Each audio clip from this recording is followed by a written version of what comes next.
just in case you're counting. It's December the 17th, and we do have 17 lanterns here. So we were in the middle of the story, and the man had just gone to tell his wife that despite their efforts, their master had decided that they used fire and that they were not, after all, going to have their own house, their own piece of land and their own animals. And his wife did not worry about it. She said, leave it with me. And she thought about it. Then she said, this is what we'll do. We will go and see the king.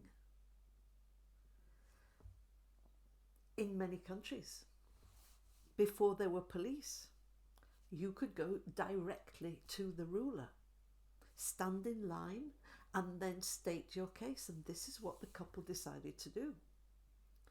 And so they stood in front of King David himself. And they explained the whole story of what had happened and how they felt it was so unjust because they had not used fire to keep warm. So King David sent for the rich man and listened to his side of the story. And then he said, I agree that the agreement was not to use any fire. And in fact, you did use fire. And unbelievably, he found in favor of the rich man. Well, the king was the highest authority in the land, and so there was nothing more that this couple could do. And then they really were heartbroken.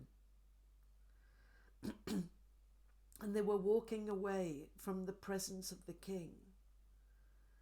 And the woman was weeping. And the man was dejected. And they imagined that for the rest of their lives they would be working for this cruel man. But then they met somebody. As they were leaving the presence of the king, they met his son, Solomon. Now you may have heard of Solomon, or maybe not. But even a very, very long time, thousands of years after Solomon lived, there are still many stories about his wisdom. Now, when he met this couple coming away from his father, and the man looked so dejected and the woman looked so unhappy, he stopped them and he said, what has happened here? And so they told him the story of what had happened, of this injustice. And he said, leave this matter with me.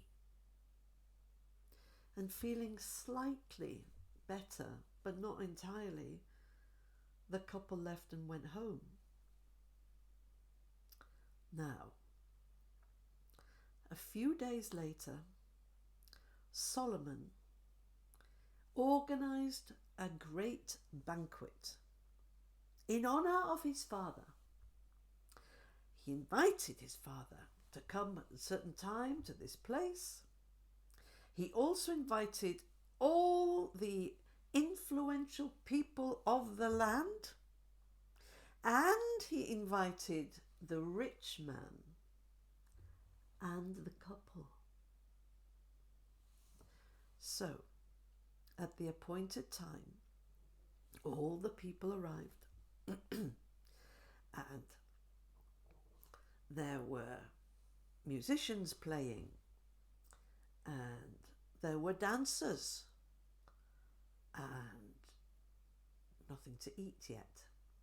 And the musicians played something else, and the dancers changed what they were doing, and people just began to look around at one another, because in that part of the world, to not offer anything to the guests to eat or drink was was very, very unusual, but they thought perhaps they were early or something else was coming. But as time passed and there were only dancers and musicians and nothing to eat and nothing to drink, then it moved from being just a little bit unusual to being extremely uncomfortable. And David, King David, could feel this extreme discomfort, embarrassment, and it started to turn to anger.